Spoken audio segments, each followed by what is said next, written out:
Superintendent, I know this has to be just a horrible day, a nightmare for everybody. Tell me what you know at this point. Well, first, I can't tell you that we can't do anything other than put our prayers out for the families, the students in the school, and this community. It's just a heartbreaking tragedy. What we do know at this point is that every single law enforcement entity in Broward County is on the scene, including the FBI.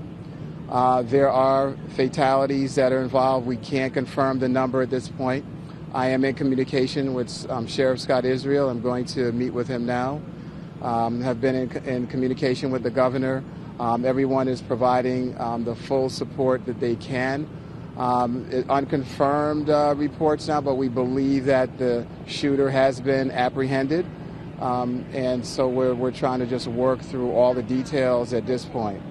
Can you tell me the scenario we're hearing is this former student entered the freshman building? Is that your understanding? I don't know the details of where the student entered, but we do know that it occurred during dismissal time.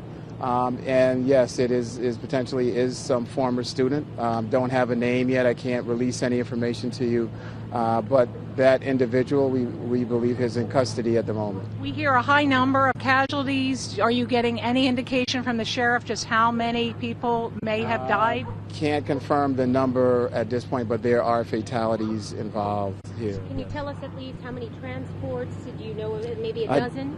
I don't know the number that's been transported at this point, but again, there are numerous fatalities. It's a horrific situation.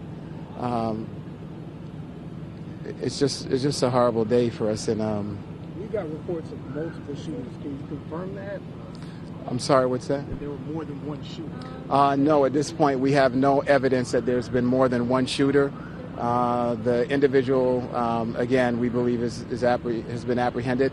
I would leave it to the sheriff to provide you additional details around that. Mr. Renzi. They saw a teacher who was dead. Is that confirmed by you, a teacher?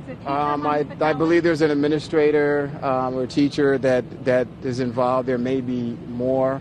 I can't confirm if that's been one of the fatalities at the moment. Superintendent, this is a day I'm sure every superintendent fears to happen here in Broward. It's a day that you pray every day. I get up that we will never have to see. It is in front of us, and I ask the community for your prayers, your support for these children and their families. We're going to do whatever we can to come together as a community to pull through this, and we will. And again, we're doing everything we possibly can. The students are being evacuated and released at the moment, so we're working through that process right now.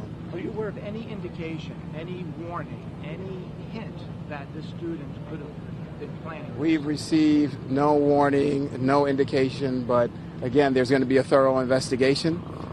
Typically, you see in these situations that there potentially could have been signs out there. I would be speculating at this point if there were, but we didn't have any warnings. There weren't any phone calls or threats that we know of that were made. Superintendent, there's so many parents that are afraid to send their kids to school. What would you tell them out there? What I would say is that we cannot live in a world that's built on fear. We have to do what we can to make sure that we provide the greatest safety measures we can for our kids. But what I'll tell you is that mental health issues... Superintendent Robert Runcie right there of that school district down in South Florida, Parkland, Florida.